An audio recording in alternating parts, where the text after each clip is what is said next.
Buen día, el día de hoy les vamos a estar hablando acerca de las técnicas de inmunoensayo y mi grupo está conformado por Jimena Castro, Chadia Gómez, Juan David Rodríguez, Isabela Suárez y mi persona, Vania Sánchez.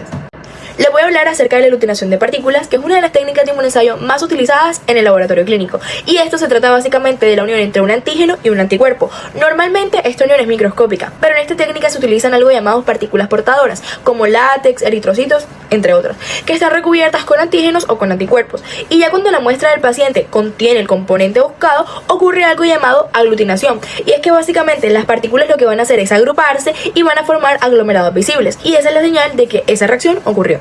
Los tipos de partículas más usados generalmente son el látex, que pues es la más común, también están los eritrocitos y también existen pues partículas sintéticas o metálicas y especialmente como para pruebas rápidas. Y en general pues la aglutinación de partículas es una técnica rápida, sencilla y es extremadamente útil pues para detectar antígenos, anticuerpos sin necesidad de usar equipos sofisticados. El principio de la aglutinación de partículas es sencillo, consta de tan solo 3 pasos. El primero es que se van a recubrir esas partículas con el antígeno o el anticuerpo. El segundo es que se van a mezclar con las muestras. Y el tercero es que si está presente el componente que nosotros estamos buscando, se va a dar la unión y por ende va a aparecer la aglutinación. Y esto se puede interpretar de dos formas, cualitativa, ya sea positivo o negativo, o de una manera semicuantitativa.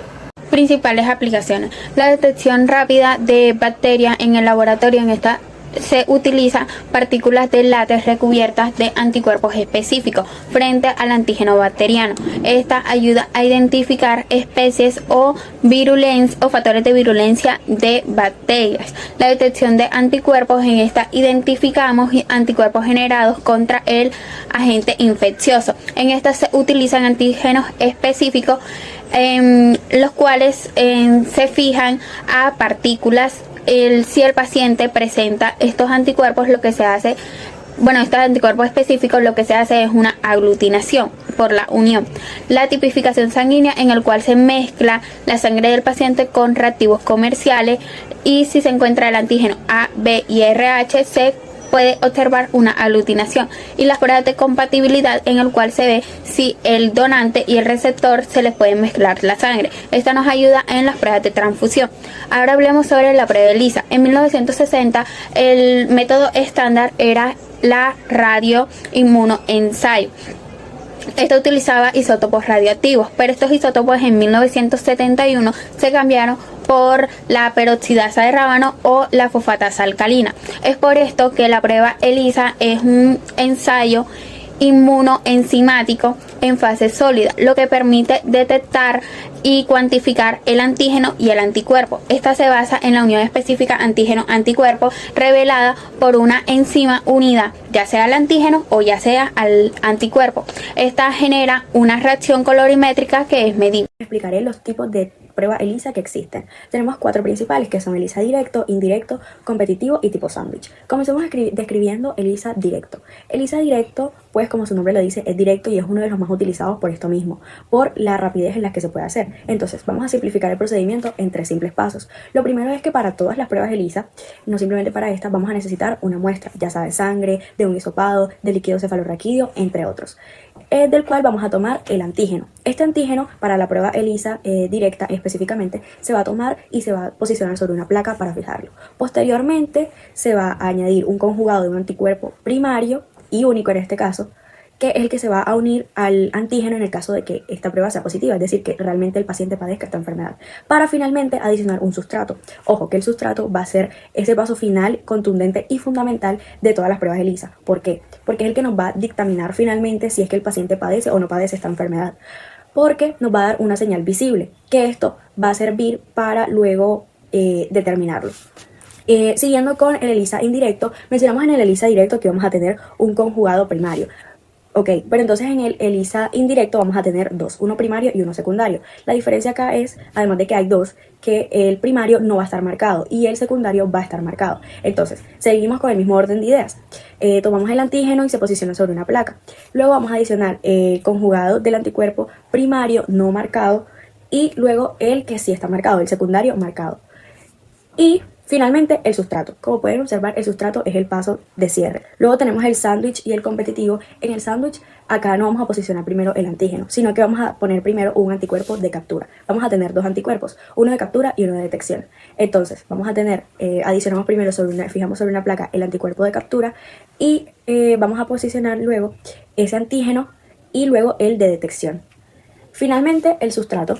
Bueno, listo. Para terminar con el ELISA competitivo o también conocido ELISA de inhibición, este también es utilizado para detectar o cuantificar antígenos presentes en muy bajas cantidades y esto explicará uno de los pasos que voy a describir a continuación. Entonces, de manera simplificada, vamos a tomar un antígeno de referencia y lo vamos a inmovilizar en una placa, paso que ya es común entre las pruebas ELISA. Por otro lado, vamos a tomar un exceso de anticuerpo primario y sin marcar, dando lugar a la formación de un complejo que va a ser antígeno-anticuerpo. Posteriormente se va a mezclar este complejo que teníamos con la placa que habíamos fijado anteriormente con el antígeno de referencia. Finalmente se va a lavar esa placa eliminando este complejo antígeno-anticuerpo que ya teníamos y finalmente vamos a añadir ese sustrato. La inmunocromatografía, también conocida como un ensayo inmunocromático de flujo lateral o LFIA por sus siglas en inglés, es una técnica de diagnóstico rápido que se fundamenta con la reacción altamente específica entre un antígeno y un anticuerpo. Este se utiliza principalmente para detectar cualitativamente o semi-cuantitativamente de un analito. Este presente en algún fluido biológico como sangre, suero, saliva, orina o secreciones. El principio central es sencillo. Cuando la muestra se deposita en un dispositivo, este avanza por capilaridad a través de una membrana. Si el analito de interés está presente, se unen unos anticuerpos que están marcados con partículas visibles. Se tiñe de un color oro coloidal o látex coloreado. Esta unión forma un complejo que queda atrapado en una zona específica de la tira llamada zona de prueba y genera una línea o banda de color, mientras que la otra línea sería la zona de control que está prácticamente asegurada de que el test funcionó completamente.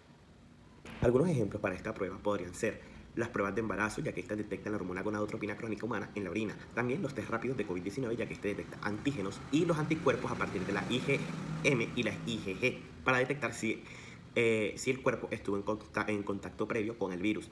También las pruebas rápidas de VIH, ya que detectan los anticuerpos anti-VIH en la sangre o saliva antes de los 30 minutos. También la detección de drogas en la orina, ya que este permite identificar las drogas de abuso como la marihuana, la cocaína, los opioides y las anfetaminas. También un diagnóstico rápido de enfermedades infecciosas como la malaria, la influenza, la hepatitis B y C y la tuberculosis y sífilis. Sobre las ventajas de la inmunocromatografía. Primero tenemos que es una prueba rápida, ya que esta tiene la capacidad de proporcionar resultados en un periodo de tiempo extremadamente corto, como de 5 a 20 minutos. También tenemos que tiene una facilidad de uso y ya que estos dispositivos están diseñados para ser intuitivos y requieren una mínima intervención humana, por así decirlo. Y esto facilita que, por ejemplo, el mismo paciente que se determina autotest pueda realizarse la prueba de forma eficiente. También tenemos que tiene un bajo costo, que esto se debe a que el costo de producción de los dispositivos debido a sus materiales y también la portabilidad de diagnóstico facilita que en zonas, por ejemplo, de difícil acceso, hayan estas pruebas. Conclusión, a través de esta exposición pudimos abarcar lo que vienen siendo las diferentes técnicas inmunológicas, como por ejemplo la aglutinación de partículas, la prueba de ELISA y la inmunocromatografía. A lo largo de esto pudimos ver sus principios, cómo ofrece un balance distinto entre precisión, rapidez y practicidad, y podemos ver sus aplicaciones y sus ventajas. Podemos observar que estas pruebas son pilares importantes en lo que viene siendo el diagnóstico moderno y que todas estas pruebas juntas son técnicas que forman un ecosistema de diagnóstico complementario que abarca la investigación del laboratorio más precisa hasta pruebas quizás un poco más sencillas y rápidas, pero no quita que sean eficientes.